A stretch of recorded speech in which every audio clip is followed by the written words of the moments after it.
Price the Lord. Price the lord. Hallelujah. കർത്താവ് നിങ്ങളെ ധാരാളമായിട്ട് അനുഗ്രഹിക്കട്ടെ. വീണ്ടും നിങ്ങളോടൊപ്പം ദൈവവചനമായിട്ടായിരിക്കാൻ സ്വർഗത്തിലെ ദൈവമിടയാക്കിയതിനായി കർത്താവിന് സ്തോത്രം ചെയ്യും. ദൈവവചനം ഓരോ നാളും ധ്യാനിക്കുമ്പോൾ നമ്മുടെ ജീവിതത്തെ അത് പുതുക്കിക്കൊണ്ടേയിരിക്കും. നമ്മൾ ദൈവവചനത്തിൽ നിന്ന് ഇന്ന് ചിന്തിക്കാൻ ആഗ്രഹിക്കുന്ന വേദഭാഗം യോഹന്നാന്റെ സുവിശേഷം 4-ാം അധ്യായത്തിന്റെ 38-ാം വാക്യത്തിൽ നിന്നാണ് ചിന്തിക്കാൻ ആഗ്രഹിക്കുന്നത്. യോഹന്നാന്റെ സുവിശേഷം അതിന്റെ 4-ാം അധ്യായം അതിന്റെ 38-ാമത്തെ വാക്യം. നിങ്ങൾ ഇല്ലാത്തത് കൊയ്യുവാൻ ഞാൻ നിങ്ങളെ അയച്ചിരിക്കുന്നു. മറ്റുള്ളവർ അധ്വാനിച്ചു, അവരുടെ അധ്വാന ഫലത്തിലേക്ക് നിങ്ങൾ പ്രവേശിച്ചിരിക്കുന്നു. ഇവിടെ ദൈവം കർത്താവായ യേശുക്രിസ്തു തന്റെ ശിഷ്യന്മാരെ തന്റെ പ്രവൃത്തി, അതായത് കർത്താവിന്റെ പ്രവൃത്തി തികയ്ക്കാനായിട്ട് അയക്കുക എന്ന് പറഞ്ഞാല് എന്നാൽ ഇവിടെ നമുക്ക് 4-ാം അധ്യായത്തിന്റെ വളരെ പ്രധാനപ്പെട്ട ഒരു കാര്യം എന്ന് പറയുന്നത് 4-ാം അധ്യായത്തിലാണ് യേശുക്രിസ്തു ശമരിയ സ്ത്രീയുമായിട്ടുള്ള സംഭാഷണത്തെ നമുക്ക് കാണാൻ കഴിയുന്ന അധ്യായമാണ് യോഹന്നാന്റെ സുവിശേഷം 4-ാം അധ്യായം. ഈ 4-ാം അധ്യായത്തിൽ നമ്മൾ കാണുന്നത് യേശു ശമരിയാക്കാരി സ്ത്രീയോട് പറയുന്നത് ഇങ്ങനെയാണ്: ദൈവം ആത്മാവാണ്, ആത്മാവാകുന്ന ദൈവത്തെ ആത്മാവിലും സത്യത്തിലും ആരാധിക്കണം. ശമരിയാക്കാരി സ്ത്രീക്ക് ഒരു സംശയം ഉണ്ടായിരുന്നു, ദൈവത്തെ ആരാധിക്കേണ്ടത് ഈ മലയിലാണോ ആ മലയിലാണോ? സംശയത്തിനൊക്കെ മറുപടി കർത്താവ് പറയുന്ന ഒരു അധ്യായമാണ് 4-ാമത്തെ അധ്യായം. മലയില് അല്ലെങ്കിൽ ഒരു സ്ഥലം എന്നതിനപ്പുറത്ത് ആത്മാവിൽ ആരാധിക്കുക എന്ന് പറഞ്ഞാൽ നിങ്ങൾ ആയിരിക്കുന്ന സ്ഥലത്ത് ദൈവം നിങ്ങളുടെ കൂടെ ഉണ്ടെന്നുള്ള തിരിച്ചറിവിൽ ദൈവത്തോടുള്ള ബന്ധത്തിൽ നിൽക്കുക എന്നുള്ളതാണ് ശരിയായ നിലയിൽ ഇത് മനസ്സിലാക്കിയാൽ ആ വാക്യത്തിൽ നമുക്ക് കിട്ടുന്നത്. അതായത് സ്ഥലത്തിനല്ല പ്രാധാന്യം. ഒരു സ്ഥലത്ത് കർത്താവിനെ കാണുന്നു, ആ സ്ഥലത്ത് കർത്താവിനെ ആരാധിക്കുന്നു, അതിനല്ല പ്രാധാന്യം. ഇവിടെ വരുന്നത് അതിനപ്പുറമായി ദൈവം എൻ്റെ പിതാവാണെന്നുള്ള തിരിച്ചറിവിനെയാണ് ഈ അധ്യായത്തിൽ യേശുക്രിസ്തു ശമരിയാക്കാരിയുമായുള്ള ആ സംഭാഷണത്തിൽ വെളിപ്പെടുത്തുന്നത്. എന്നാൽ അതിന്റെ അവിടെ കർത്താവ് പറയുന്ന ഒരു കാര്യമുണ്ട്: എന്നെ ദൈവം ഏൽപ്പിച്ചൊരു ദൗത്യമുണ്ട്, അത് നിർവഹിക്കുക എന്നതാണ് എൻ്റെ ആഹാരം എന്നൊക്കെ കർത്താവ് പറഞ്ഞു വന്നിട്ട് അവിടെ അവനോട് ചേർന്ന് കർത്താവ് പറയുന്ന കാര്യങ്ങളാണ് നമ്മൾ ഇവിടെ വായിക്കുന്നത്. അതിന്റെ 38-ാമത്തെ വാക്യത്തിൽ മറ്റുള്ളവർ അധ്വാനിച്ചു, അവരുടെ അധ്വാന ഫലത്തിലേക്ക് നിങ്ങൾ പ്രവേശിച്ചിരിക്കുന്നു. അതായത് നമ്മുടെ ഒരു ഒറ്റ നോട്ടത്തിൽ ഇതൊരു അനീതിയായിട്ട് തോന്നിയേക്കും. നമ്മൾ ആദ്യം വായിക്കുമ്പോൾ വേറൊരാൾ അധ്വാനിച്ചു, അതിനെ ആ അധ്വാനത്തിന് ഒരു പങ്കുമില്ലാത്തൊരു വ്യക്തി അത് അനുഭവിക്കുക എന്ന് പറഞ്ഞാൽ ശരിക്കും പറഞ്ഞാൽ നമുക്ക് ഉൾക്കൊള്ളാൻ കഴിയാത്തൊരു കാര്യം. പക്ഷെ ഇവിടെ കർത്താവ് പറയുന്നത്, ഞാൻ നിങ്ങൾ അധ്വാനിച്ചിട്ടില്ലാത്തതിലേക്ക് നിങ്ങളെ അയക്കുകയാണ്. മറ്റുള്ളവർ അധ്വാനിച്ചു, നിങ്ങൾ അതിന്റെ ഫലം അനുഭവിക്കുന്നവരായിട്ട് നിങ്ങളെ അയക്കുന്നു എന്നാണ് ഇവിടെ വചനത്തിൽ കാണുന്നത്. അപ്പോൾ അവിടെ ഒരു പക്ഷേ നമ്മളത് നേരിട്ട് വായിക്കുമ്പോൾ നമുക്ക് മനസ്സിലാക്കാൻ ഒരു പ്രയാസം തോന്നുന്ന ഒരു കാര്യമാണ്. വേറൊരാൾ അധ്വാനിച്ചു, മറ്റുള്ളവർ അധ്വാനിച്ചു, ആ അധ്വാന ഫലത്തിലേക്ക്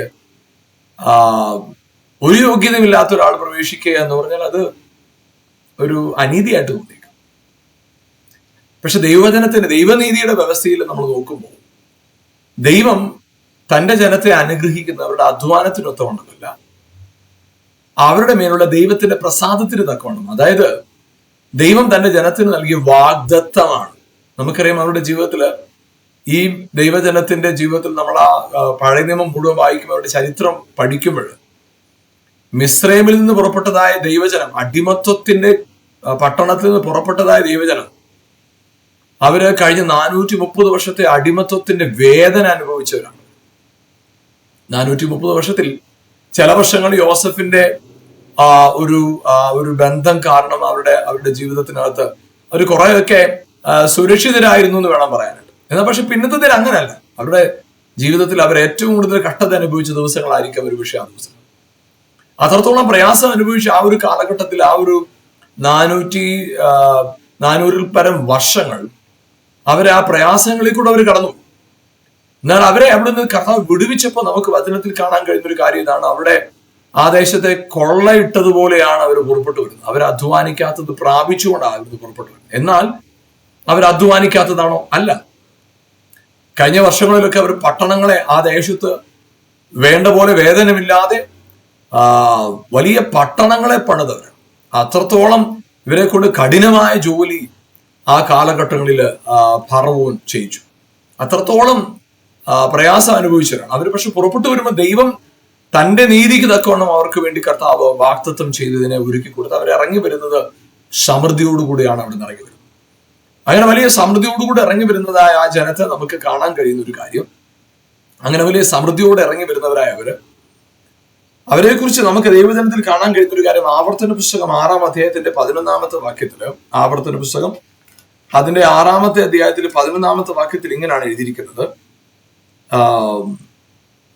അതിന്റെ 10 മുതലുള്ള വാക്യങ്ങൾ വായിക്കാം. നിന്റെ ദൈവമായ യഹോവ നിനക്ക് തരുമെന്ന് അബ്രഹാം, ഇസഹാക്ക്, യാക്കോബ് എന്ന നിന്റെ പിതാക്കന്മാരോട് സത്യം ചെയ്ത ദേശത്തേക്ക് നിന്നെ കൊണ്ടുചെന്ന് നീ പണിയാത്ത വലുതും നല്ലതുമായ പട്ടണങ്ങളും നിറയ്ക്കാത്ത സകല സമ്പത്തും നിറഞ്ഞിരിക്കുന്ന വീടുകളും നീ കുഴിക്കാത്ത കിണറുകളും നീ നട്ടുണ്ടാക്കാത്ത മുന്തിരിത്തോട്ടങ്ങളും ഒലിവുതോട്ടങ്ങളും നിനക്ക് തരികയും നീ തിന്ന് തൃപ്തി പ്രാപിക്കുകയും ചെയ്യുമ്പോൾ, അപ്പൊ അവിടെ ദൈവം ആ അടിമത്വത്തിൽ നിന്ന് പുറത്തിറങ്ങിയ ജനത്തോട് ദൈവം പറയുന്ന ഒരു കാര്യം, നിങ്ങൾക്ക് ഞാൻ തരാൻ പോകുന്നത് നീ കൃഷി ചെയ്യാത്ത നിലം, നീ കൃഷി ചെയ്തില്ല പക്ഷെ ഫലമുണ്ട്, നീ നിറയ്ക്കാത്ത സമ്പത്തുള്ള വീടുകൾ, നീ കുഴിക്കാത്ത കിണറുകൾ, ഇതെല്ലാം തരുമെന്ന് അവർക്ക് ദൈവം കൊടുത്തു വാഗ്ദത്തം. പക്ഷെ വാഗ്ദത്തം അവരോട് പറഞ്ഞാൽ, അബ്രഹാമിനോടും ഇസഹാക്കിനോടും യാക്കോബിനോടും പറഞ്ഞ വാഗ്ദത്തത്തെ കർത്താവ് അവർക്ക് നിവൃത്തിയാക്കും. അപ്പൊ അബ്രഹാമിനോട് പറഞ്ഞ വാഗ്ദത്തമാണ്, ഇസഹാക്കിനോട് പറഞ്ഞ വാഗ്ദത്തമാണ്, യാക്കോബിനോട് പറഞ്ഞ വാഗ്ദത്തമാണ്. അവരോട് പറഞ്ഞ വാഗ്ദത്തങ്ങളെ കർത്താവ് തന്റെ മക്കളിൽ, അതായത് അബ്രഹാമിന്റെ മക്കളിൽ നിവർത്തിക്കുക, ഇസഹാക്കിന്റെ മക്കളിൽ നിവർത്തിക്കുക, യാക്കോബിന്റെ മക്കളിൽ നിവർത്തിക്കുക. അപ്പൊ വാഗ്ദത്തത്തിന്റെ നിവൃത്തി നമുക്കിവിടെ കാണാൻ കഴിയുന്നത് അവര് കഷ്ടപ്പെടാത്ത ചിലത് അവരുടെ ജീവിതത്തിൽ അനുഭവിക്കത്തക്കോണം കർത്താവ് അവർക്ക് നൽകുകയും, നിലമായിട്ട്, കിണറുകളാകട്ടെ, വീടുകളാകട്ടെ, സകലതും. അപ്പൊ ഇതെല്ലാം അവർക്ക് ലഭ്യമായി. അവർക്ക് ഇതെല്ലാം ലഭ്യമായി തീർന്നത് അവരുടെ കഴിവിന്റെയോ പ്രാപ്തിയുടെയോ ഫലമായിട്ടൊന്നും. എന്നാൽ അവരുടെ ജീവിതത്തിൽ നമുക്ക് കാണാൻ കഴിയുന്ന ഒരു കാര്യം, അവരോട് ദൈവം ചെയ്ത വാഗ്ദത്തം, അവരുടെ പിതാക്കന്മാരോട് ദൈവം ചെയ്ത വാഗ്ദത്തത്തെ ദൈവം അവിടെ നിവർത്തിക്കുക. അവിടെ കർത്താവ് പറയുന്ന ഒരു കാര്യം, ഞാൻ ഇതെല്ലാം നിങ്ങൾക്ക് തരുമ്പോൾ നിങ്ങൾ ഒരു കാര്യം മാത്രം ശ്രദ്ധിക്കണം, നിങ്ങൾ ഒരിക്കലും എന്നെ മറക്കരുത്. കാരണം നിങ്ങൾ അധ്വാനിച്ചുണ്ടാക്കിയെന്നോ നിങ്ങളുടെ ഗുണം കൊണ്ടാണ് നിങ്ങൾക്ക് ഇതെല്ലാം ലഭിച്ചതെന്നോ നിങ്ങൾ ഒരിക്കലും നിങ്ങളുടെ അകത്ത് പ്രൈഡ്, നിങ്ങളുടെ അകത്ത് അഹങ്കാരം കയറി നിങ്ങളെ തൊടാൻ അനുവദിക്കരുത്. പകരമായി നിങ്ങളുടെ അകത്ത് ചിന്തിക്കണം, ഇത് ദൈവം എനിക്ക് തന്ന വാഗ്ദത്തമാണ്, ദൈവം എനിക്ക് തന്ന നന്മയാണ്, ദൈവം എനിക്ക് തന്ന അനുഗ്രഹമാണ്, ഇത് ദൈവത്തിന്റെ ദാനമാണെന്നുള്ള ബോധ്യം, അതാണ് വേണ്ടത്. അപ്പൊ ആ ബോധ്യത്തെക്കുറിച്ചാണ്, ആ ബോധ്യമാണ് അവിടെ വളരെ പ്രാധാന്യമായിരിക്കുന്നത്. അപ്പൊ നമുക്കവിടെ ആ വചനത്തിൽ നമുക്ക് വായിക്കാൻ കഴിയുന്ന ഒരു കാര്യം, അങ്ങനെല്ലാം കിട്ടുമ്പോൾ നിങ്ങൾ എന്ത് ചെയ്യരുത്, ഇതെല്ലാം നിങ്ങൾക്ക് ലഭിക്കുമ്പോൾ നിങ്ങൾ എന്നെ മറന്നു പോകരുത്. എന്നെ സേവിക്കുന്നതിൽ, എന്നെ ആരാധിക്കുന്നതിൽ നിങ്ങൾ മാറിപ്പോകരുത്. അതാ കർത്താവ് അവിടെ പറയും. എന്നാൽ അവിടെ നമുക്ക് കർത്താവിന്റെ വാഗ്ദത്തം ഇതാണ്. അവർക്ക് കർത്താവ് പറഞ്ഞ വാഗ്ദത്തം, നിങ്ങൾ നട്ടിട്ടില്ലാത്തത്, നിങ്ങൾ നിറച്ചിട്ടില്ലാത്തത്, നിങ്ങൾ പണിതിട്ടില്ലാത്തത് നിങ്ങൾക്ക് തരും. അപ്പൊ അവിടെ ഒരു പക്ഷേ നമുക്കൊരു അനീതിയായിട്ട് തോന്നിയേക്കാം, പക്ഷേ അനീതിയല്ല, ദൈവത്തിന്റെ നീതി, ദൈവം അവർക്ക് കൊടുത്ത വാഗ്ദത്തമാണ്.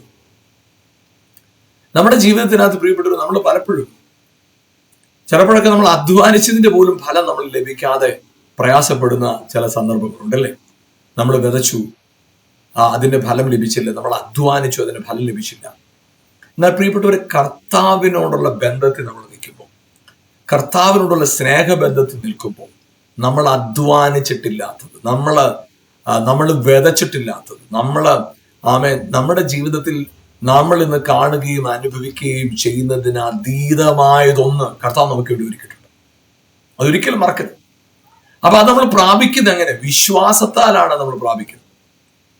നമുക്ക് ചില വാക്യങ്ങൾ വായിക്കുമ്പോൾ നമുക്ക് കർത്താവായ യേശു ക്രിസ്തു ധാരാളം ഉപമകൾ പറഞ്ഞിട്ടുണ്ട്. അതിൽ ഒരു ഉപമ മത്തായിയുടെ സുവിശേഷം 25-ാം അധ്യായത്തിന്റെ 25-ാം അധ്യായത്തിൽ നമുക്ക് കർത്താവ് 10 കന്യകമാരുടെ ഉപമ, അതുപോലെ തന്നെ താലന്തുകളുടെ ഉപമ ഒക്കെ പറയുന്ന അധ്യായമാണ്. ആ അധ്യായത്തില് നമുക്ക് ഒരു സംഭവം കർത്താവ് അതിനോട് ചേർന്ന് പറയുന്നത് കാണാൻ സാധിക്കും. അതിന്റെ 25-ാം മത്തായിയുടെ സുവിശേഷം 25-ാം അധ്യായത്തിന്റെ 34-ാമത്തെ വാക്യം. അവിടെ എങ്ങനെയാണ് കാണുന്നത്? രാജാവ് തന്റെ വലതുഭാഗത്തുള്ളവരോട് അരുളി ചെയ്യുന്നത് ഇങ്ങനെയാണ്: എന്റെ പിതാവിനാൽ അനുഗ്രഹിക്കപ്പെട്ടവരെ, വരുവീൻ, ലോകസ്ഥാപനം മുതൽ നിങ്ങൾക്കായി ഒരുക്കിയിരിക്കുന്ന രാജ്യം അവകാശമാക്കിക്കൊള്ളു. ഇത് നിങ്ങൾ ഒരുക്കിയതല്ല, നിങ്ങൾ അധ്വാനിച്ചതല്ല. പിതാവായ ദൈവം ലോകസ്ഥാപനം മുതൽ നിങ്ങൾക്കായി ഒരുക്കിയത്, ലോകസ്ഥാപനം മുതൽ നിങ്ങൾക്കായി ഒരുക്കിയത്. അപ്പൊ അവിടെ ആ വാക്യത്തിൽ നമുക്ക് കാണാൻ സാധിക്കുന്ന ഒരു കാര്യം, ദൈവം ലോകസ്ഥാപനത്തിന് മുൻപേ അവർക്കായി ഒരുക്കിയത്. നമ്മുടെ ജീവിതത്തിനകത്ത് നമ്മൾ പലപ്പോഴും ചില സമ്മർദ്ദങ്ങളെ കൂടെ ഒക്കെ നമ്മൾ കടന്നു പോകുമ്പോൾ നമ്മൾ പലപ്പോഴും ഭാരപ്പെടാറുണ്ട്. എന്തുകൊണ്ടാണ് എൻ്റെ ജീവിതത്തിൽ ഇങ്ങനത്തെ പ്രശ്നങ്ങൾ? ശരിക്കും പറഞ്ഞാൽ ദൈവം എനിക്ക് വേണ്ടി ഒരുക്കിയതിനെ ഞാൻ കാണാത്തത് കൊണ്ടാണ് എൻ്റെ ജീവിതത്തിലെ സമ്മർദ്ദങ്ങളെല്ലാം പ്രശ്നം. അത് കാതലായ വിഷയം അതാണ്. നമ്മൾ മനസ്സിലാക്കേണ്ട ഒരു കാര്യം, എനിക്ക് വേണ്ടി കർത്താവ് ഒരുക്കിയിരിക്കുന്ന രാജ്യം യേശുക്രിസ്തുവിലൂടെ ആമേൻ എനിക്ക് അവകാശമാക്കി തന്നിരിക്കുക. ഞാനിത് പ്രാപിക്കുക എന്നതാണ് എൻ്റെ ഉത്തരവാദിത്വം. ഇവിടെ കർത്താവ് പറയുന്ന ഒരു കാര്യമാണ്, ഒരുക്കിയിരിക്കുന്ന രാജ്യം, ലോകസ്ഥാപനം മുതൽ പിതാവ് നിങ്ങൾക്കായി ഒരുക്കിയിരിക്കുന്ന രാജ്യം. അത് ഏത് രാജ്യമാണെന്ന് നമുക്ക് പിന്നത്തിൽ നമുക്ക് ചിന്തിക്കാം. അതുപോലെ തന്നെ ലൂക്കോസിന്റെ സുവിശേഷത്തില് 15-ാമത്തെ അധ്യായത്തിൽ താലന്തുകളെ കുറിച്ച്, കാണാതെ പോയ ആടിനെ കുറിച്ച്, കാണാതെ പോയ താലന്തിനെ കുറിച്ച്, മുടിയനായ പുത്രനെ കുറിച്ചൊക്കെ പറയുന്ന അധ്യായമാണ് 15-ാമത്തെ. അവിടെ നമുക്ക് ചില കാര്യങ്ങൾ നമുക്ക് വായിക്കാൻ സാധിക്കും. അതിന്റെ 6-ാമത്തെ വാക്യം, കണ്ടുകിട്ടിയാൽ ചുമലിലെടുത്ത് വീട്ടിൽ വന്ന് സ്നേഹിതന്മാരെയും അയൽക്കാരെയും വിളിച്ചു കൂട്ടി, കാണാതെ പോയ എന്റെ ആടിനെ കണ്ടുകിട്ടിയത് കൊണ്ട് എന്നോടുകൂടെ സന്തോഷിപ്പിനെന്ന് അവരോട് പറയും. അപ്പൊ അവിടെ ഈ ഇടയനാണ് അധ്വാനിച്ചത്, ആടിന് പുറകെ പോയത്, ആടിനെ അന്വേഷിച്ചു പോയത്. അന്വേഷിച്ചു പോയപ്പോ ഒരുപക്ഷെ ദേഹത്ത് മുറിവേറ്റ് കാണും, വേർത്തിട്ടുണ്ടാവും, ചിലപ്പോൾ ഭക്ഷണം കഴിക്കാതിരുന്നിട്ടുണ്ടാവും. ഇങ്ങനെല്ലാം അധ്വാനിച്ച് ആ ആടിനെ കണ്ടുപിടിച്ചത് ഈ ഇടയനാണ്. പക്ഷെ ഇവിടെ പറയുകയാണ്, എന്റെ സന്തോഷത്തിൽ നിങ്ങൾ വന്ന് ജോയിൻ ചെയ്യും. താലന്തുകളുടെ ഉപമയെ കുറിച്ച് നമ്മൾ കാണുമ്പോൾ 9-ാം വാക്യത്തിൽ കാണുന്നത് ഇങ്ങനെയാണ്: കണ്ടുകിട്ടിയാൽ സ്നേഹിതന്മാരെയും അയൽക്കാരെത്തികളെയും വിളിച്ചുകൂട്ടി, കാണാതെ പോയ ദ്രഹ്മ കണ്ടുകിട്ടിയതുകൊണ്ട് എന്നോടുകൂടി സന്തോഷിപ്പിനെന്ന് പറയും. അപ്പൊ അവിടെ കാണാതെ പോയതിനെ അധ്വാനിച്ച വ്യക്തികൾ മറ്റു പലരാ. പക്ഷെ അതിനെ ആ സന്തോഷത്തിൽ മറ്റുള്ളവരെയും പങ്കെടുപ്പിക്കുക, ആ സന്തോഷത്തിൽ മറ്റുള്ളവരെയും പങ്കെടുപ്പിക്കുക. Praise the lord, hallelujah. പ്രിയപ്പെട്ടവർ, ഞാൻ പറയട്ടെ, നമ്മുടെ ജീവിതത്തിനകത്ത് കർത്താവ് നമുക്ക് വേണ്ടി, നമ്മുടെ ജീവിതത്തിന് വേണ്ടി, നമ്മുടെ അനുഗ്രഹത്തിന് വേണ്ടി ഒരുക്കിയിട്ടുള്ളത്, നമ്മുടെ നന്മയ്ക്ക് വേണ്ടി ഒരുക്കിയിട്ടുള്ളത് ഏറ്റവും ശ്രേഷ്ഠമായതാണ്. ആ ഏറ്റവും ശ്രേഷ്ഠമായത് നാം ഒരുക്കിയത് കൊണ്ടല്ല, നാം അധ്വാനിച്ചത് കൊണ്ടല്ല നമ്മളത് അനുഭവിക്കുന്നത്. അവൻ നമുക്ക് വേണ്ടി ഒരുക്കിയത് കൊണ്ട്. അതെ, ഹല്ലേലൂയ, അവൻ നമുക്ക് വേണ്ടി ഒരുക്കിയതാണ്. ഇവിടെ നമ്മൾ കാണുന്നത്, മറ്റുള്ളവർ അധ്വാനിച്ചു, ആ അധ്വാന ഫലത്തിലേക്ക് നമ്മൾ പ്രവേശിച്ചു. അപ്പോൾ അതൊരു പക്ഷേ ഭൗതികമായിട്ട് ചിന്തിക്കുമ്പോൾ അതൊരു അനീതിയായിട്ട് തോന്നിയേക്കാം, അല്ലെ? വേറൊരാൾ അധ്വാനിച്ചത് നമ്മളത് അധ്വാനിക്കാതെ അനുഭവിക്കുക എന്ന് പറയുന്നത് ഒരു പക്ഷെ അതൊരു അനീതിയായിട്ട് തോന്നിയേക്കാം. പക്ഷേ അതിൻ്റെ ഒരു ആത്മീക തലത്തിലേക്ക്, സ്പിരിച്വൽ തലത്തിൽ അതിനെ കാണുമ്പോൾ അവിടെ നമുക്ക് ഒരു സന്തോഷം തരുന്നൊരു കാര്യമുണ്ട്. അതായത് നമുക്കറിയാം, ഇവിടെ നമ്മൾ വായിച്ചതായ വചനത്തില് മത്തായിയുടെ സുവിശേഷം 25-ാം അധ്യായത്തിന്റെ 21-ാം വാക്യത്തിൽ, പിതാവ് ലോക സ്ഥാപനം നിങ്ങൾക്കായി ഒരുക്കിയിരിക്കുന്ന രാജ്യം. കൊലോസ്യ ലേഖനം അതിന്റെ 1-ാമത്തെയും 11-ാം വാക്യത്തിൽ ഇങ്ങനെയാണ് പറയുന്നത്: ഇരുട്ടിന്റെ അധികാരത്തിൽ നമ്മൾ വിട്ടുവെച്ച് സ്നേഹസ്വരൂപനായ പുത്രന്റെ രാജ്യത്തിലാക്കി വെച്ചുമിരിക്കുന്ന. അപ്പോൾ നമുക്ക് വേണ്ടി ലോക സ്ഥാപനത്തിന് മുമ്പേ ഒരുക്കിയ രാജ്യം ഏതാണ്? പുത്രന്റെ രാജ്യം. ആ രാജ്യത്തിൽ നമ്മൾ എങ്ങനെയാണ് അവകാശികളാകിയത്? അതായത് പൗലോസ് പ്രസംഗിച്ചപ്പോൾ പറഞ്ഞൊരു കാര്യമുണ്ട്, പിതാക്കന്മാരോട് അരുളി ചെയ്തത് യേശുക്രിസ്തുവിനെ ഉയർത്തെഴുന്നേൽപ്പിച്ചതിനാൽ സാധിപ്പിച്ചു, വാഗ്ദത്തം നിവർത്തിച്ചു. യേശുവിനെ അബ്രഹാമിനും ഇസ്ഹാക്കിനും യാക്കോബിനും വാഗ്ദത്തം കൊടുത്ത ദേശത്തെ അവന്റെ മക്കൾക്ക് അവകാശമാക്കി കൊടുത്തുവെന്ന് ആവർത്തന പുസ്തകം 6:11 നമ്മൾ വായിക്കുമ്പോൾ ഇവിടെ പറയുന്ന ഒരു കാര്യം ഇതാണ്. ഇവിടെ വളരെ വ്യക്തമായി പറയുന്നത്, അല്ലെങ്കിൽ നമ്മുടെ ലൈഫ്, നമ്മുടെ ജീവിതത്തിനകത്ത് ദൈവം നമുക്ക് തന്നിരിക്കുന്ന ആ ഗ്രേറ്റ് ബ്ലെസ്സിങ്സ്, ആ ഒരു ഉന്നതമായ അനുഗ്രഹം എന്ന് പറയുന്നത്, ആ അബ്രഹാമിനോട് വാഗ്ദത്തം ചെയ്ത് ഇസ്ഹാക്കിനോട് വാഗ്ദത്തം ചെയ്തത് നമ്മുടെ ജീവിതത്തിൽ യേശുക്രിസ്തുവിനെ ഉയർപ്പിച്ചതിനാൽ. അതായത് വാഗ്ദത്ത ദേശത്തില് പാലും തേനും ഒഴുകുന്ന ദേശം ദൈവജനത്തിന് കൊടുത്തു, യെസ്. പക്ഷെ അത് അവർക്ക് എത്രത്തോളം അനുഭവിക്കാൻ പറ്റും? പക്ഷേ അതിന്റെ സമൃദ്ധി അനുഭവിച്ചു കാണും. എത്ര ദിവസം അവർ അനുഭവിച്ചു? പിന്നത്തതിൽ അവരുടെ ആ ദേശത്ത് അവർക്ക് ജീവിക്കാൻ കഴിയാത്ത പോലെ കഷ്ടതയും പ്രയാസവും കൂടെ അവർ കണ്ടു. ദേശം വിഭാഗിക്കപ്പെട്ടു, അവർ തമ്മിൽ വഴക്കായി, മറ്റു രാജ്യങ്ങൾ വന്നവരെ ആക്രമിച്ചു, അവര് പ്രവാസികളായി പിടിക്കപ്പെട്ടു, അവരെത്രയോ പ്രയാസത്തിൽ കൂടെ കടന്നു. പക്ഷെ പ്രിയപ്പെട്ടവരെ, നിങ്ങൾക്കും എനിക്ക് ലഭിച്ചത് വാഗ്ദത്തം ലഭിച്ച ഏതോ ഭൂമിയല്ല. അതായത് നിങ്ങൾ പണിയാത്ത വീടുകളും നിങ്ങൾ കുഴിക്കാത്ത കിണറും നിങ്ങൾ വിതയ്ക്കാത്ത ആ ഭൂമി, ഭൗതികമായ ചില നന്മകളുടെ മാത്രം ഒരു ദൃഷ്ടിയിലല്ല നമ്മൾ ആ വാക്യത്തെ കാണുന്നത്. നിങ്ങൾ അധ്വാനിച്ചിട്ടില്ലാത്തതിലേക്ക് നിങ്ങൾ പ്രവേശിച്ചിരിക്കുന്നു എന്ന് പറയുമ്പോൾ ഭൗതികമായ ചില നന്മകൾ ഞാൻ അധ്വാനിക്കാതെ എനിക്ക് കിട്ടി, ആ സന്തോഷം അവിടെ അല്ല. ഇതിന്റെ യഥാർത്ഥ ജോയ്, ഇതിന്റെ യഥാർത്ഥ സന്തോഷം ഇരിക്കുന്നത് അവിടെയല്ല. ഇതിന്റെ യഥാർത്ഥ സന്തോഷം എന്ന് പറഞ്ഞ് നമ്മൾ മനസ്സിലാക്കേണ്ടത്, യേശു ക്രിസ്തുവിനെ ഉയർപ്പിച്ചതിനാൽ ആ പിതാക്കന്മാരോട് വാഗ്ദത്തം ചെയ്തതിനെ നമ്മുടെ ജീവിതത്തിൽ നിവർത്തിച്ചു. അതായത് ദൈവരാജ്യത്തിന് അവകാശികളായിട്ട് നമ്മൾ മാറി. പിതാവ് ലോക സ്ഥാപനത്തിന് ഒരുക്കിയ രാജ്യം അത് ഏതോ ഒരു ഭൂപ്രകൃതിക്കകത്ത് ഒതുങ്ങി നിൽക്കുന്ന, ഏതോ ഒരു ടെറിട്ടറിക്കകത്ത് ഒതുങ്ങി നിൽക്കുന്ന ഏതോ അതിർത്തികളുള്ളൊരു സ്ഥലമല്ലിത്. അതിനതീതമായ, യെസ്, അതിനപ്പുറമായ ഒന്ന്, അവിടെയാണ് യേശുക്രിസ്തുവിന്റെ സ്നേഹത്താൽ നാം പ്രവേശിച്ചിരിക്കുന്നത്. യേശുവിന്റെ ക്രൂശ് മരണ പുനരുത്ഥാനത്താൽ നാം പ്രവേശിച്ചിരിക്കുന്ന ആ രാജ്യത്തിനും, ആ നിത്യരാജ്യത്തിനും. ആമേൻ, ഹല്ലേലൂയ. അതുകൊണ്ട് പ്രിയപ്പെട്ടവരെ, നമ്മൾ അധ്വാനിച്ചിട്ടില്ലാത്ത നാം പ്രാപിക്കുക എന്ന് പറയുമ്പോൾ നമുക്ക് ദൈവവചനത്തില് ഏഷ്യാവിന്റെ പുസ്തകം 53 അധ്യായത്തിൽ നമ്മൾ വായിക്കുമ്പോൾ ജനത്തിൽ ഇങ്ങനെയാണ് എഴുതിയിരിക്കുന്നത്. അതിന്റെ 4 മുതലുള്ള വാക്യങ്ങൾ, ഏഷ്യാവിന്റെ പുസ്തകം 53 അധ്യായം 4 മുതലുള്ള വാക്യങ്ങൾ. സാക്ഷാൽ നമ്മുടെ രോഗങ്ങളെ അവൻ വഹിച്ചു, നമ്മുടെ രോഗങ്ങളെ അവൻ വഹിച്ചു, നമ്മുടെ വേദനകളെ അവൻ ചുമന്നു. നാമോ ദൈവം അവനെ ശിക്ഷിച്ചും അടിച്ചു ദണ്ഡിപ്പിച്ചും ഇരിക്കുന്നു എന്ന് വിചാരിച്ചു. എന്നാൽ അവൻ നമ്മുടെ അതിക്രമങ്ങൾ നിമിത്തം മുറിവേറ്റും നമ്മുടെ അകൃത്യങ്ങൾ നിമിത്തം തകർന്നും ഇരിക്കുന്നു.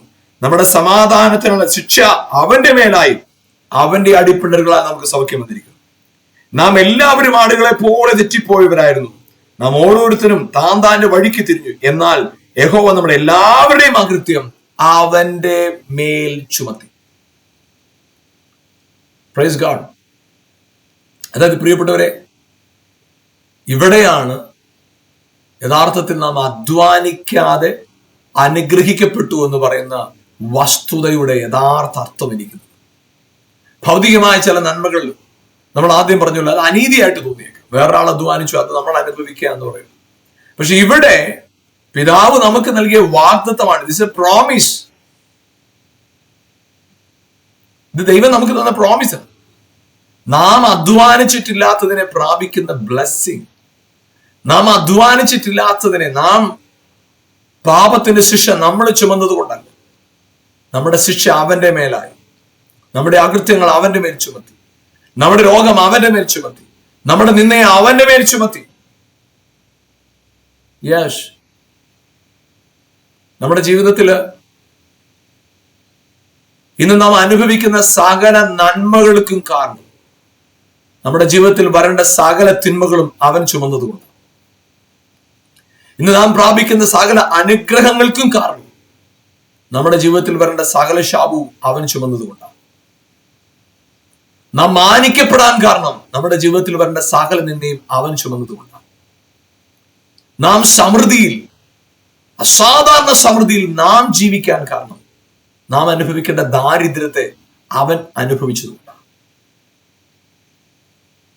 നാം ഇന്ന് ആരോഗ്യത്തോടെ ജീവിക്കാൻ കാരണം, നമ്മുടെ രോഗം അവന്റെ മേൽ ചുമത്തി. അവൻ അത് ചുമന്നതുകൊണ്ടാണ് നാം നീതിമാന്മാരായി തീരാൻ കാരണം.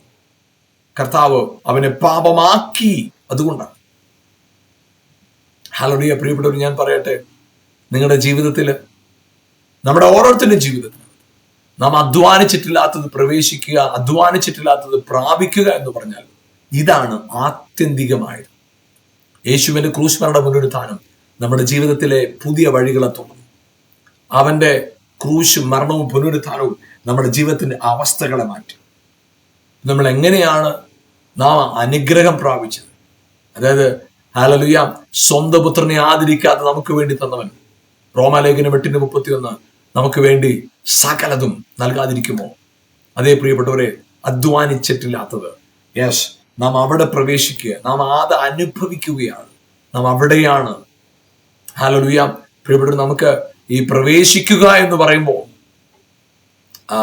ഒരു സ്ഥലത്ത് പ്രവേശിക്കുക എന്നതിന് അപ്പുറമായിട്ട് ആമേൻ നമ്മുടെ ജീവിതത്തിൽ ഉണ്ടാകുന്ന മാറ്റത്തെ കുറിച്ചാണ്. അതായത് നമ്മുടെ ജീവിതത്തിൽ ഉണ്ടാകുന്നതായ ആശയങ്ങളിൽ ഉണ്ടാകുന്ന അല്ലെങ്കിൽ മാനസിക അവസ്ഥകളിൽ ഉണ്ടാകുന്ന മാറ്റത്തെയാണ് ഈ പ്രവേശിക്കുക എന്ന് പറയുന്ന വാക്കുകൊണ്ട് മനസ്സിലാക്കേണ്ടത്. അതായത് എബ്രായ ലേഖനം 4-ാം അധ്യായത്തിന്റെ 2-ാം വാക്യം, എബ്രായ ലേഖനത്തിൽ നമുക്ക് അതിന്റെ 4-ാം അധ്യായത്തിലെ ശബത്തിനെ കുറിച്ച് പറയുന്ന അധ്യായമാണ് എബ്രായ ലേഖനം, അതിന്റെ 4-ാം അധ്യായം. അതിന്റെ വാക്യങ്ങളെ ഞാൻ വായിക്കാം. അവന്റെ സ്വസ്ഥതയിൽ പ്രവേശിപ്പാനുള്ള വാഗ്ദത്തം ശേഷിച്ചിരിക്കുകയാൽ നിങ്ങളിൽ ആർക്കെങ്കിലും ഇത് ലഭിക്കാതെ പോയി എന്ന് വരാതിരിപ്പാൻ നാം ഭയപ്പെടുക. അവരെ പോലെ നാം ഒരു സദ്വർത്തമാനം കേട്ടവരാകുന്നു. എങ്കിലും കേട്ടവരിൽ വിശ്വാസമായി പരിണമിക്കായതുകൊണ്ട് കേട്ട വചനം നമുക്ക് ഉപകാരമായി വന്നില്ല. വിശ്വസിച്ചവരായ നാമല്ലോ സ്വസ്ഥതയിൽ പ്രവേശിക്കുന്നു. ആരാണ്? വിശ്വസിച്ചവരായ നാം.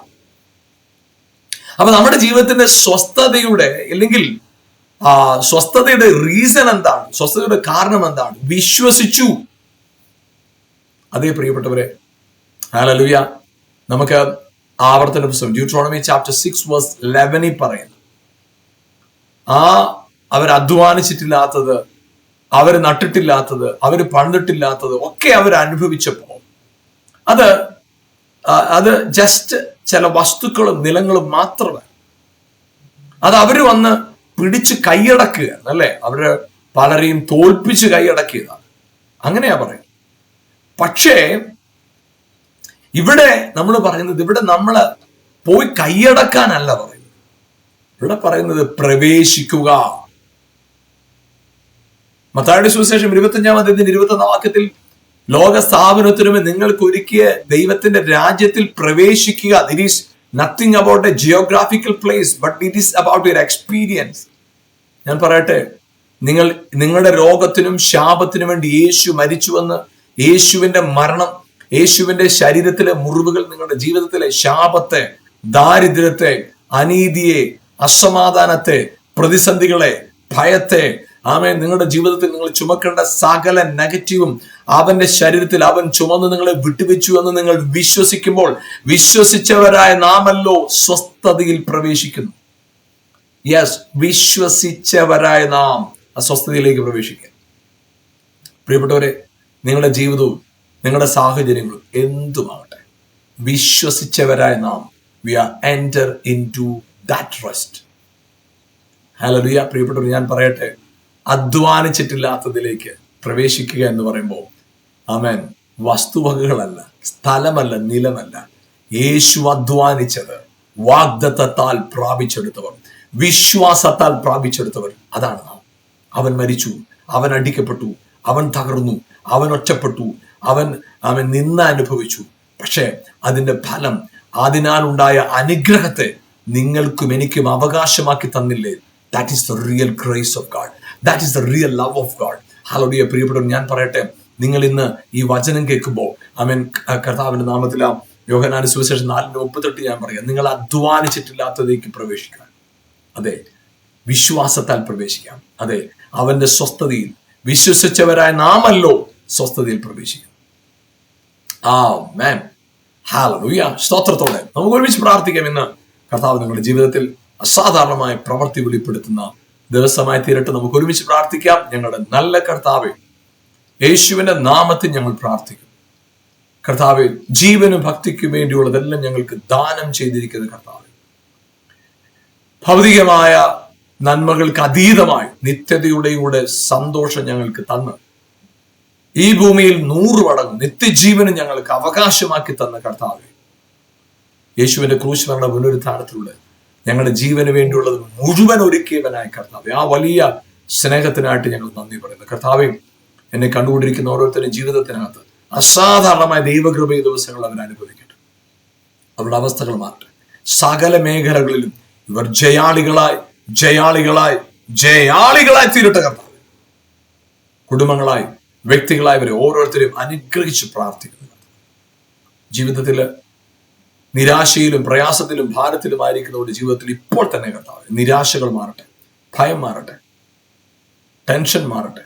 ദൈവിക സ്വസ്ഥതയോടെ ഹൃദയങ്ങളെ നിറയ്ക്കുന്നതിനായി സ്തോത്രം. രോഗങ്ങൾ മാറിപ്പോകട്ടെ. ഇപ്പോൾ തന്നെ യേശുവിന്റെ നാമത്തിൽ അത്ഭുത സൗഖ്യം പ്രവേശിക്കട്ടെ. സൗഖ്യമാകുവാൻ യേശുവിന്റെ നാമത്തിൽ കൽപ്പിക്കുന്നു. അത്ഭുതങ്ങളെ കർത്താവ് ചെയ്തു കഴിഞ്ഞായിട്ട് യേശുവിൻ നാമത്തിൽ പിതാവേ, ആമേൻ, ആമേൻ. കർത്താവ് വാഗ്ദത്തം ചെയ്തതിനെ വിശ്വാസത്താൽ പ്രാപിക്കുക. ഈ ദിവസങ്ങളിൽ നിങ്ങളുടെ ജീവിതത്തിന്റെ ഓരോ ചുവടുകളിലും കർത്താവ് വാഗ്ദത്തം ചെയ്തതിനെ വിശ്വാസത്താൽ പ്രാപിച്ചവരായി മുന്നോട്ട് കുതിക്കാനായിട്ട് പരിശുദ്ധാത്മാവ് നിങ്ങളെ സഹായിക്കട്ടെ. God bless you. ആമേൻ.